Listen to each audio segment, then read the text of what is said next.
Beatlemania hits the United States. With sex, drugs, and rock and roll, the 60s shake American values. The work ethic, military duty, even family life are under attack. The Cold War continues, but for a generation, it's time to make love, not war.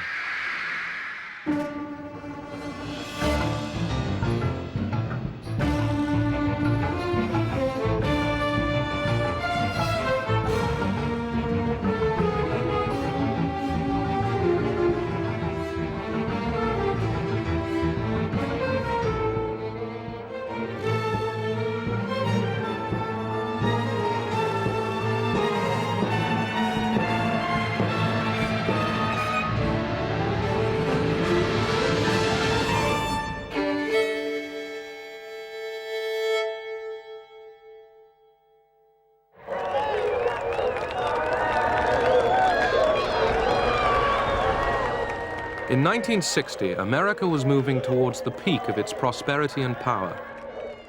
The Democrats' choice to run for president was young Jack Kennedy, good-looking son of an Irish-American multimillionaire. The Kennedy family, but Jack in particular and Jackie especially as well, just seemed to be the natural fulfillment of the American political process.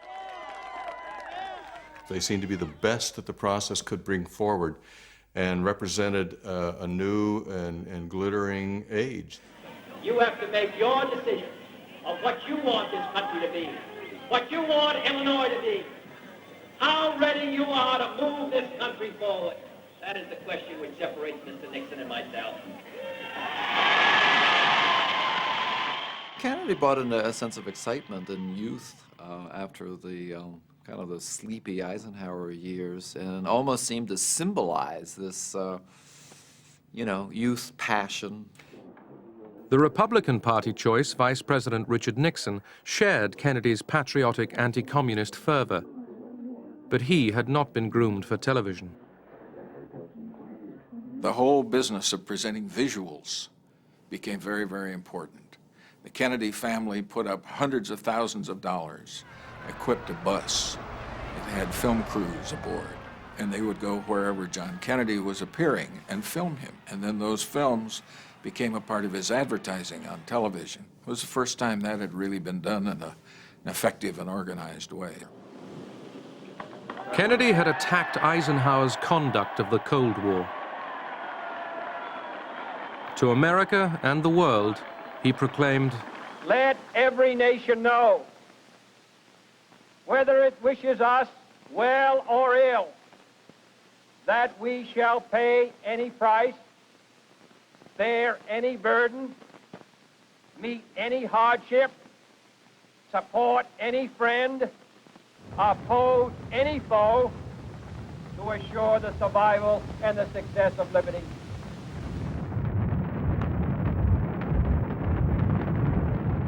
Kennedy increased the military budget. Defense contracts brought the military-industrial complex unparalleled strength and riches. It meant more jobs. The Cold War was the noblest of enterprises, and it fit right in with the need for technologists like myself and the need for the government-sponsored programs that were opposing the Soviet advances. Attitudes were interesting at that time, because the defense industry and its budgets seemed to be based on the fact that the Russians were 10 feet tall. Most of us were very hawkish about things. This is our life. I mean, our well-being, our sustenance was dependent on the defense industry. America was booming. The state of California, where much of the aerospace industry was based, became the 6th largest economy in the world. The big thing in those days was get into missiles, get into spacecraft, get into satellites. Big things are happening, and they're all happening out in California. Friends of ours were going to California because Hughes, we understand, was building up Electronics Place, and Disneyland was hiring, and work was bad in Chicago in 56, 57. So we decided to move out here. Roll out those lazy, hazy, crazy days of summer. Those days of soda and pretzels and beer. Roll out those lazy, hazy, crazy days of summer. You'll wish that summer could always be here. Roll out those lazy, hazy, crazy days of summer.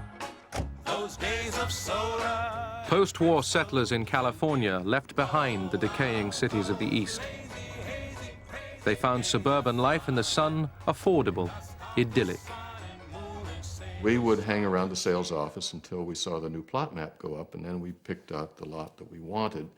And talking with the sales agent, he told us that Sunday morning we're going to open this tract for buyers. And we said, what time are you opening Sunday morning? He told us. We went to church early that day. By 8 o'clock, whenever he opened his doors, we were first in line.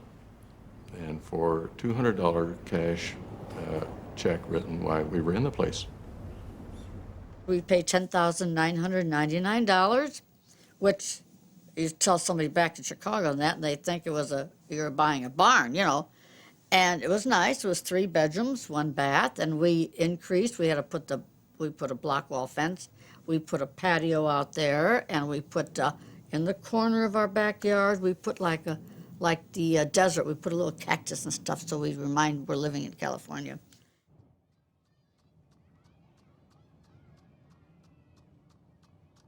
This good life was not available to all Americans.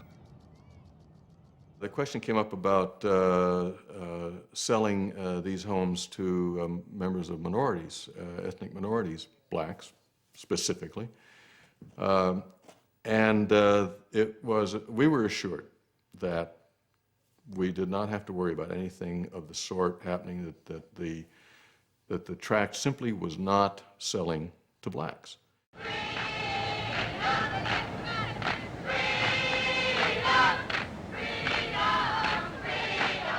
The Constitution and the Bill of Rights had not removed the wedges of prejudice that were driven through American society.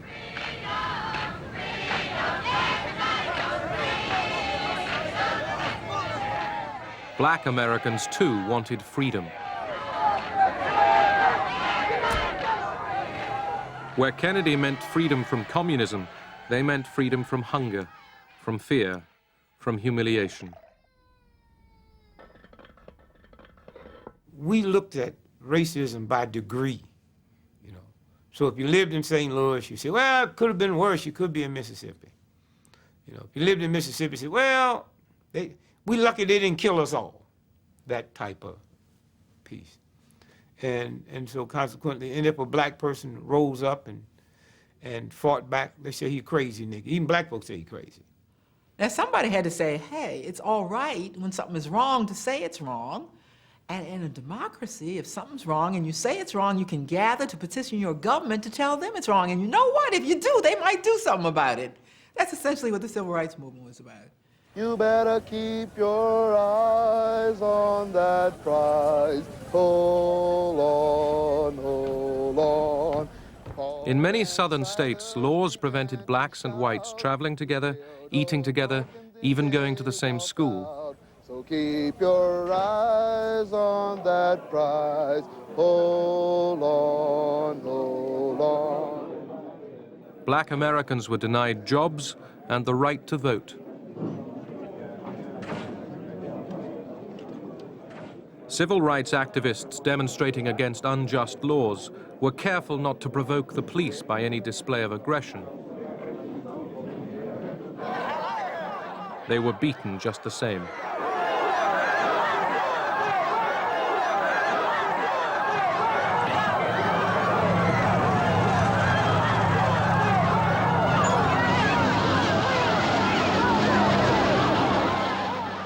It wasn't the first time armed whites had assaulted unarmed blacks, but now television was watching. Discrimination against blacks damaged America's credibility as freedom's champion in the Cold War. Kennedy was being urged by his brother, Attorney General Bobby Kennedy, to back the civil rights movement. Aware that he needed the votes of white Southerners, Kennedy found it difficult to commit himself.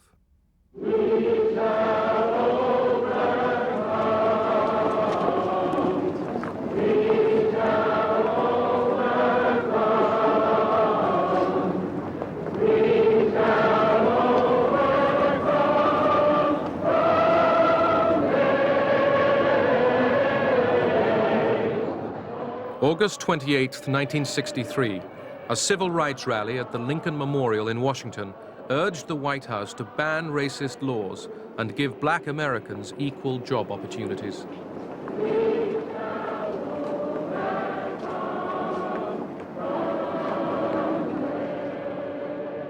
A 250,000 people showed up to listen to a 34-year-old Southern Baptist minister. Let freedom ring, and if America is to be a great nation, this must become true. And so let freedom ring.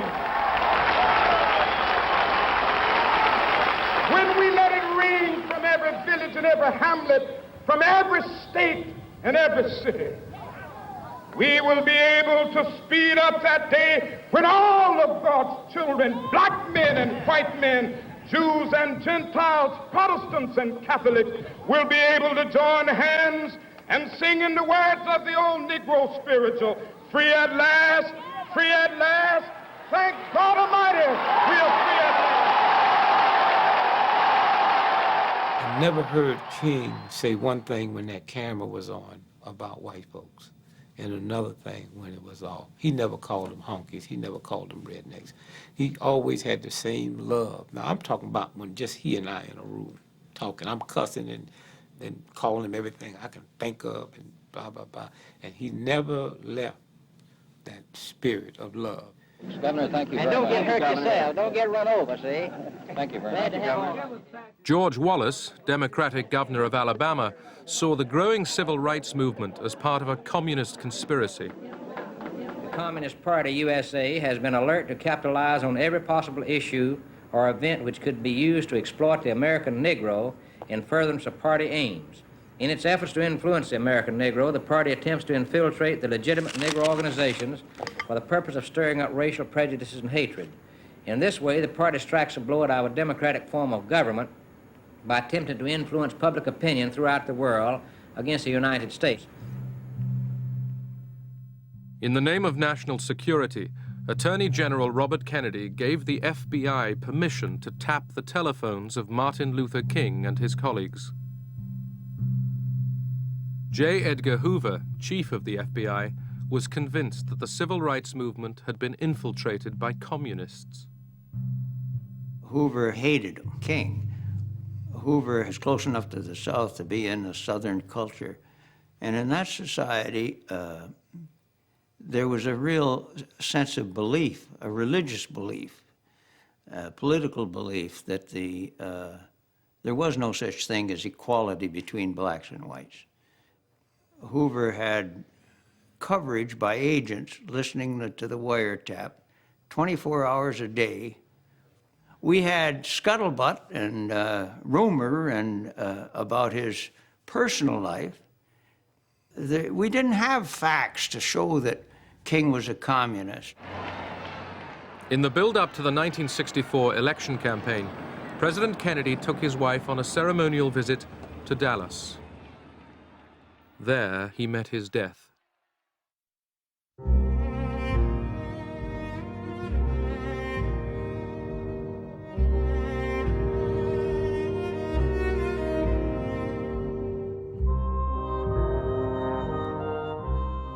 Americans tried to find outsiders to blame for their president's killing. There was a fear that the assassination might be the start of a communist attack on the United States. This is a sad time for all people. We have suffered a loss that cannot be weighed. For me, it is a deep personal tragedy. On the very night Johnson became president, when we flew back from Dallas on November 22nd, 1963, I was one of 3 people who sat with him in his bedroom, and that night I learned he had sketched out the Great Society. And what he wanted to do is he said, now that I got the power, I aim to use it. This administration today, here and now, declares unconditional war on poverty in America.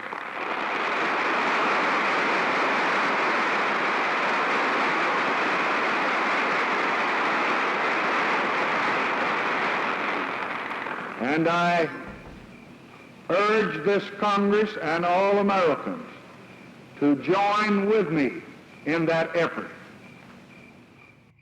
In one of the richest countries in the world, millions of people were living in poverty, without decent housing, without health care, without education.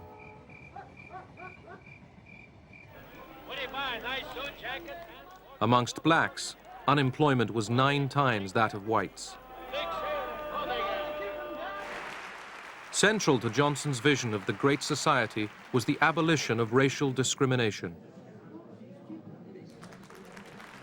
In July 1964, Johnson signed the Civil Rights Bill. He uses nearly 100 pens to affix his signature and date. Souvenirs go to Republican leader Everett Dirksen and Democratic whip Hubert Humphrey. The president seems to have mastered the art of just touching each pen to the paper.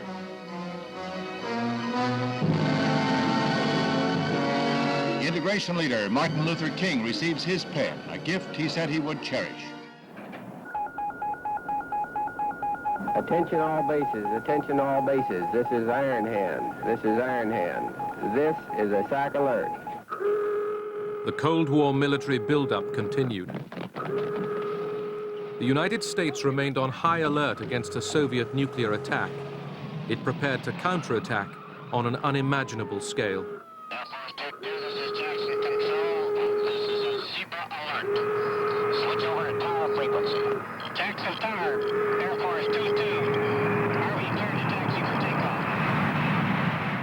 An increasing minority were questioning the cost and the effect on American life. They had deprived of billions and billions and billions and trillions of dollars of investment, trillions of dollars of war materials, secrecy, perquisites, pride, an incredible conspiracy of silence surrounding what was supposed to be a democratic nation. The defense industry was a generous employer. The Pentagon presented the military machine as the defender of the American dream. The day begins and gives new meaning to the words of Walt Whitman. Everything comes out of the people, everyday people. The people as you find them, and leave them. People. People. Just people. Life in this neighborhood was very, very good indeed. We all had jobs. We knew we were going to keep them. We all owned our homes. We were all white, middle class, approaching middle age. The children were very much the same size and shape. 4th of July, all the moms made their potato salads and their cold cuts. It was all out there in the middle of the cul-de-sac on picnic tables. We blocked off the end of the cul-de-sac. There was no traffic. The kids would play, and they'd have their streamers and their tricycles, you know, all decorated, and we would have a fine, fine time on the 4th of July. Throughout 1964, Johnson was on the campaign trail to get himself elected president and to build the Great Society.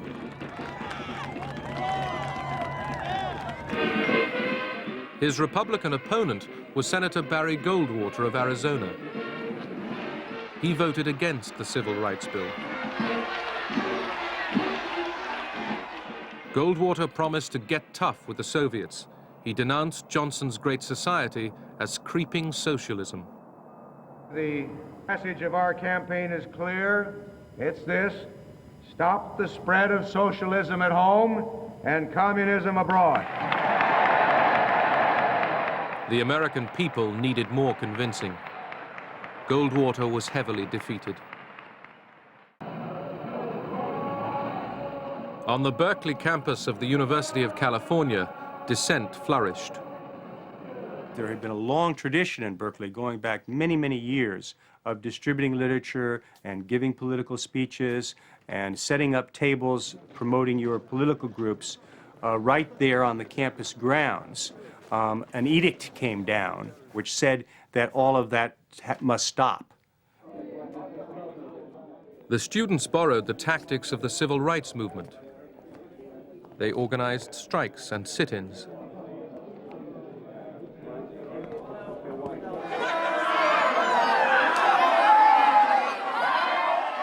In the confrontation with the students, the police became increasingly heavy-handed. The press and the public had little sympathy. Some of the press said that 49% of us were communists, and so you saw people wearing buttons saying, I'm part of the 49%, which was a big deal. You see, this is a very important turning point because I was terrified of being called a communist. Absolutely terrified. I was going to be a public school teacher. This could end my career. To put that button on, to sing songs that we made up, like there are 5,000 students in the plaza. The microphone's loud, it's drawing a crowd. I'm sure that the rules say it's just not allowed. But to sing that, it would stick in my throat. Because it was terrifying to be thought of as a communist.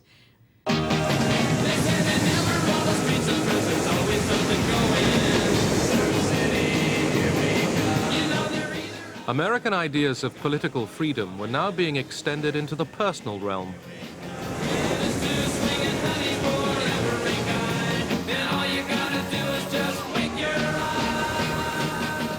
The pursuit of happiness seemed incomplete without the exercise of sexual freedoms. The free enterprise system richly rewarded the adroit merchandising of sexual fantasy. Good evening. My name is Vera. Good evening. And I'm going to be your bunny tonight. Philosophy that I've always, that I grew up with and that I espoused in the editorial series was really personal freedom, political freedom, economic freedom, with the emphasis on the personal.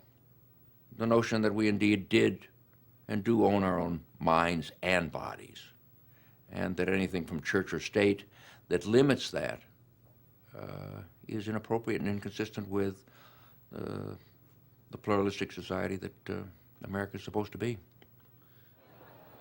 People were saying that there was nothing automatically wrong about having sex before marriage.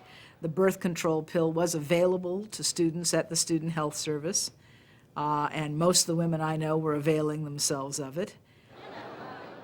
We agreed with the men that premarital sex was not an evil thing for which you would die in eternal damnation. On the other hand, there were an awful lot of love 'em and leave 'em guys. So what exactly were the rules of this game? This was a tough time for women. American men were still marching off to war. In March 1965, President Johnson began sending ground troops to Vietnam. Inside the Army base at Oakland, California, a scene reminiscent of the recent past. The years of the Korean and World War II campaigns is reenacted by yet another generation of young Americans. I looked on Vietnam initially as the country is potentially at risk. Here's another opportunity to demonstrate strength to the communist world, as it were. Our skills, scientific, technical, manufacturing, whatever it might be. What a wonderful opportunity. Kennedy's famous inaugural address, in which he said, "Ask not what your country can do for you, but what you can do for your country," was really the rallying cry for my generation, or at least a part of my generation. We were the new Romans who faced the barbarians in the frontiers of the new Rome.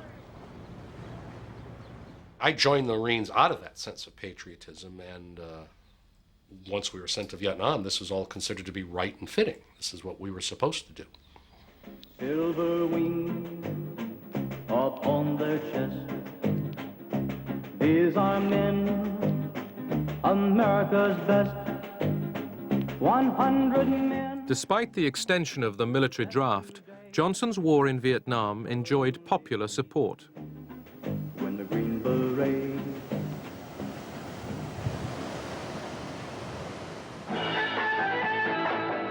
While some young Americans went off to war in Vietnam, others were seeking thrills of a different kind. They rejected American materialism, not for communism, but for love, peace, and rock and roll.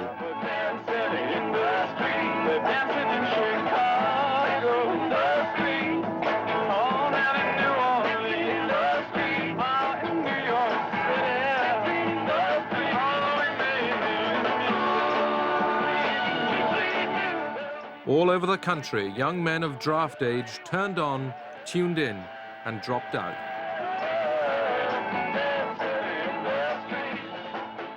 It was fun to make people say, "Oh, look at the freaks," or "Isn't a girl or a boy?" or things like that. Unless it was someplace where people were really hostile and wanted to beat you up, it was kind of fun. I to this day think that it's young people's job to horrify older people. I think first reaction of most of us who were veterans and were working hard and trying to raise a family, suddenly confronted with a generation that seemed not to give a damn. They wore beads and earrings, and they smoked marijuana, which was a thing to do, and they spoke a different language.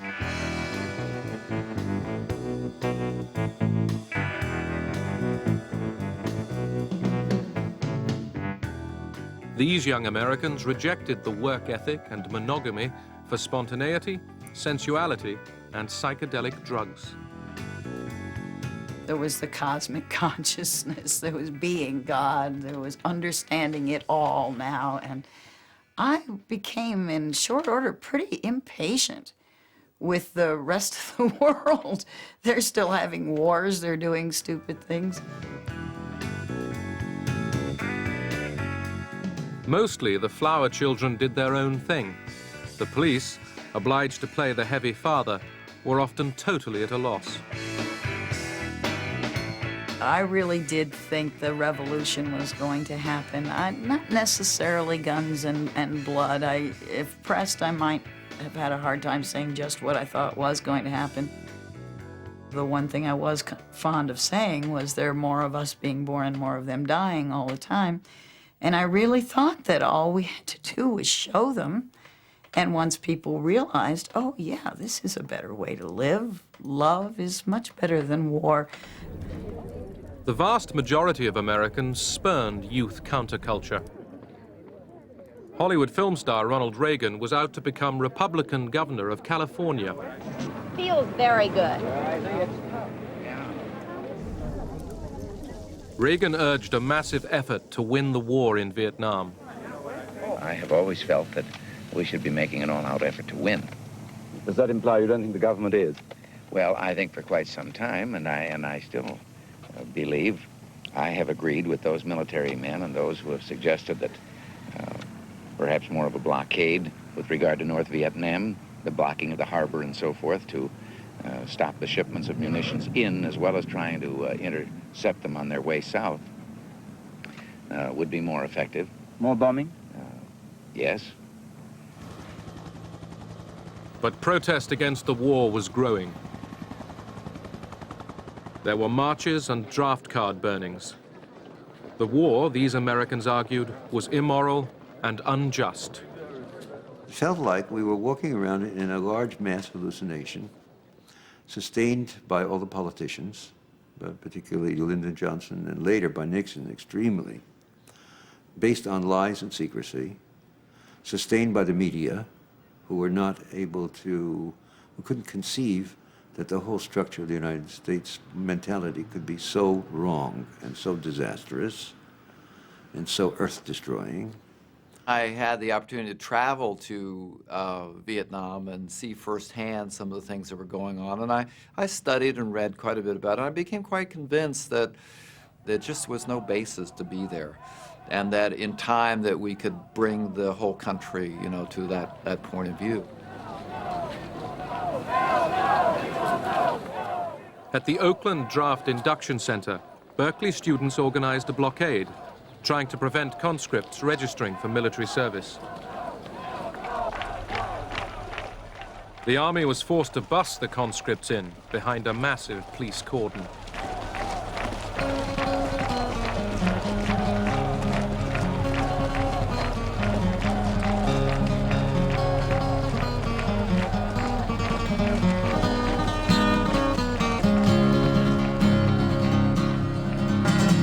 It's always the old to lead us to the wars, always the young to fall.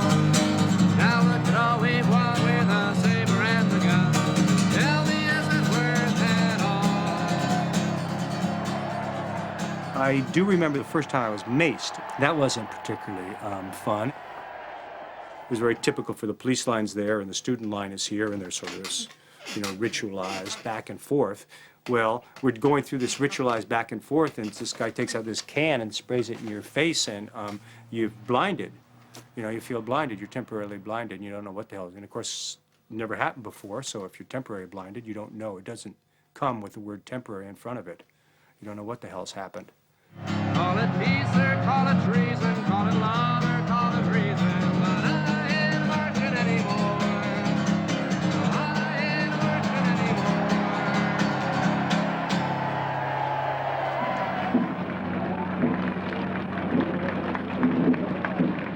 Most Americans still supported President Johnson's war in Vietnam. Some saw the anti-war protesters as little more than traitors. 99% of the people in this country are terrific Americans and disagree entirely with flag burnings, carrying enemy colors, giving medical supplies to the enemy, etc. Many could not understand why Johnson did not use more of America's massive firepower to end the war. But Johnson did not want to risk a wider conflict. Johnson's sole motivation was to try, as we say in Texas, to haul ass out of that war. Get out of there. He didn't know how to do it. He could not just unilaterally retreat and take the soldiers out. Then every right-wing enemy would have said, you coward, you poltroon, you disgrace the American nation, and you instead spat on its flag because you put your tail between your legs, and you ran. Johnson's war dragged on. By the end of 1967, there were 500,000 American soldiers in Vietnam.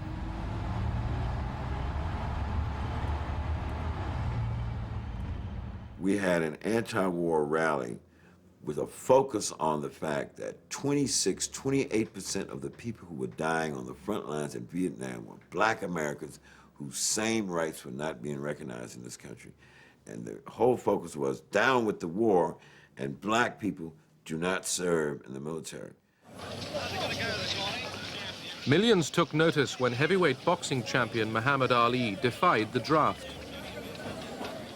He declared his allegiance to a non-American cause, Islam. Shortly put, are the black Muslims taking you for a ride? I said not black Muslims, Muslims. I beg your pardon, are the Muslims taking you for a ride? No, the white people have been taking us for a ride for the past 400 years in America. In the black ghetto of Oakland, California, activists trained as paramilitaries in what they saw as a civil war against a racist police force. Led by Huey Newton, they called themselves the Black Panthers. Where the peaceniks offered flowers, the Panthers pointed guns. We took our guns with us to let the police know that we have an equalizer, and we're going to exercise, as Huey used to say, this constitutional right to observe you whether you like it or not. That's what Huey used to say, right on, Huey. That's what we're doing. But the police at one point says, you have no right to observe me. Huey says, no, California State Supreme Court ruling states that every citizen has the right to stand and observe a police officer carrying out his duty as long as they stand a reasonable distance away. A reasonable distance, that particular ruling was constituted as 8 to 10 feet. I'm standing approximately 20 feet from you, and I'll observe you whether you like it or not. Now you have to imagine 30 or 40 black folks standing by listening to this stuff. And some woman said, well, go ahead on and tell it, brother. I mean, that's capturing the imagination, the feelings, the emotion. Some other blacks say, man, he scratched his head. What kind of Negroes is these? America's black ghettos were now war zones. In the summer of 1967, there were riots in Newark and Detroit. In Detroit, the police asked for a war budget of $9 million to buy military equipment. For too many Americans, Johnson's Great Society was a sham.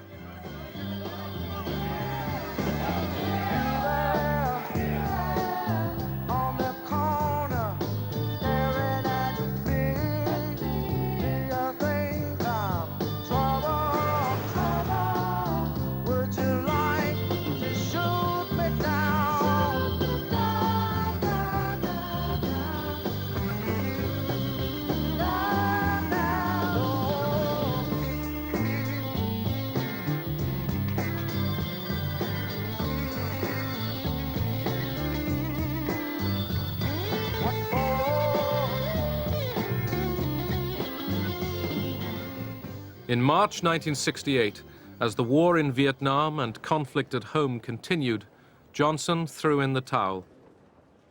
He declared he would not run for a second term as president. Martin Luther King still pursued his dream. So I'm happy tonight. I'm not worried about anything. I'm not fearing any man. Mine eyes have seen the glory of the coming of the Lord.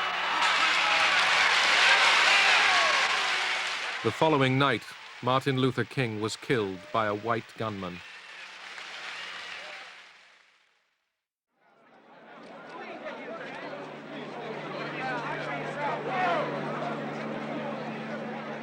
Behind the mule wagon carrying King's coffin was a bare-headed Bobby Kennedy. He was grieving and campaigning to become the Democrats' next presidential candidate.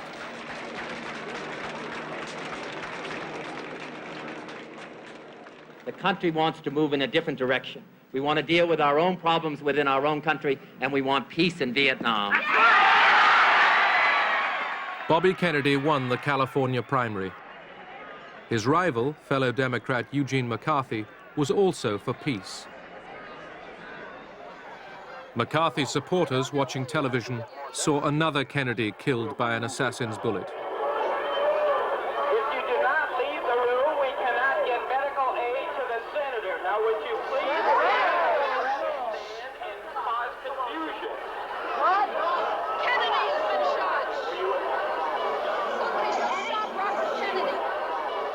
I found my wife Terry on the sofa, weeping at dawn, because I realized she wasn't in bed. Where is she? I went out looking.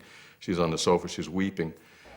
And of course the news is still rolling, and the playbacks of the assassination, and I just could not come to grips with that one. I thought this proves it, that their good men are being sent to slaughter.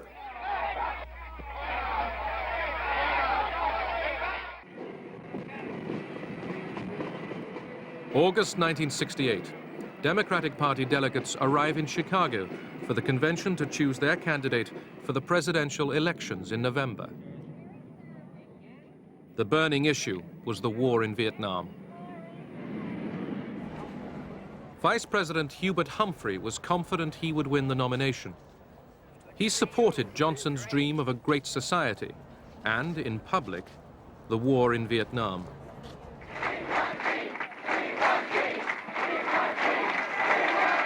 The hopes of the anti-war faction within the Democratic Party now lay with Senator Eugene McCarthy of Minnesota. When I moved into my headquarters in the hotel, I had Secret Service. They were very honest people. And they said, look, this room is not bugged. You can say anything here, but don't talk on the telephone because you've been tapped. We know you're tapped. The authorities were nervous. 100,000 anti-war demonstrators were expected in Chicago. We permit people, we don't care who they are, to come to Chicago and visit us. And we will permit people to carry on their rights as American citizens, to petition and demonstrate. But there's no person, any place, anywhere or any thousands of them that will come to Chicago and take over our streets, our convention, or our city. The present-day politicians and their armies of automatons have selfishly robbed us of our birthright. The evilness they stand for will go unchallenged no longer. Political pigs, your days are numbered. We are the Second American Revolution. We are winning. Yippee! The demonstrators gathered in the city's parks in preparation for a march on the convention hall.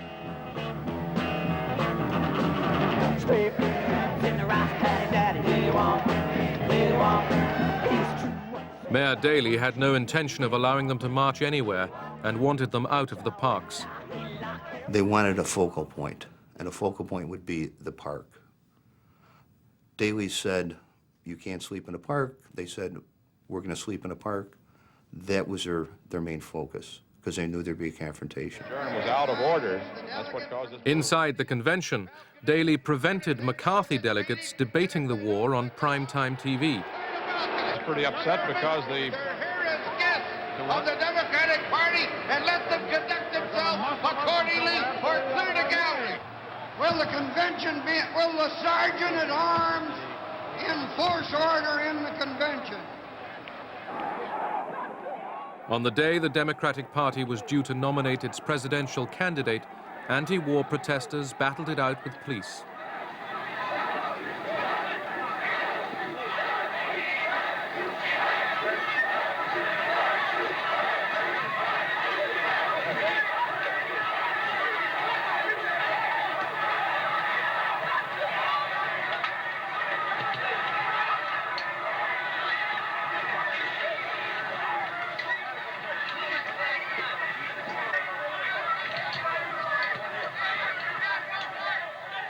It was quite an experience, really, having, I don't know, the numbers, 40, 50 policemen yelling, "Kill Davis," with a much bigger group behind them.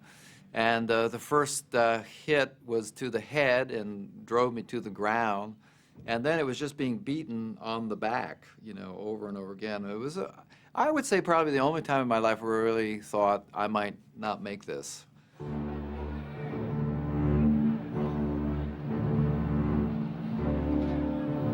As the Democratic Party convention lined up behind Humphrey, the peaceniks made one last attempt to march on the convention hall.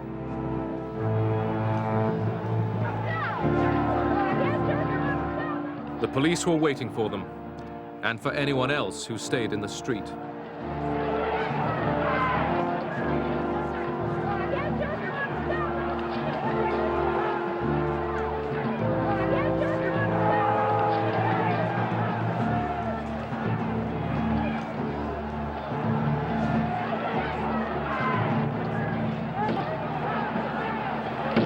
The majority of people supported the Chicago Police and Convention. I think there was a poll afterwards with about 78% of the people in the U.S. supported the Chicago Police.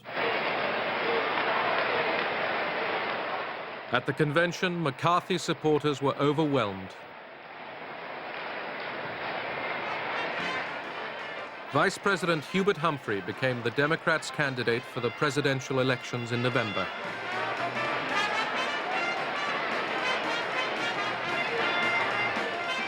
He would face a tough and seasoned Republican Party opponent.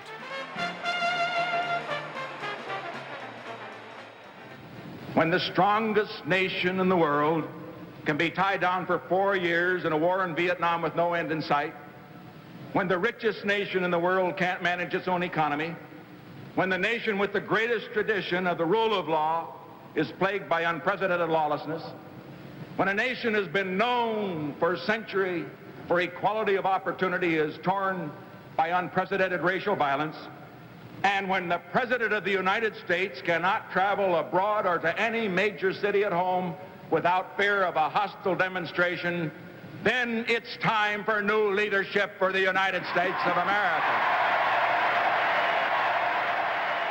He was saying, I'm tougher, I'm smarter, I understand the world better. My opponents are divided. They've been taken over by the fringe elements of the Democratic Party, and a bunch of loonies are in charge. We're stable. We have a sense of direction. You know where we stand on things. You can confide in us. And we won't let the Russians or the Chinese push us around.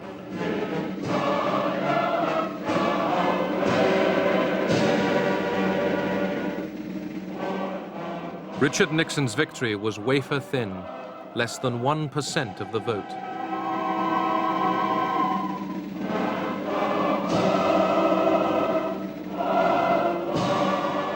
The Cold War and the war in Vietnam would continue.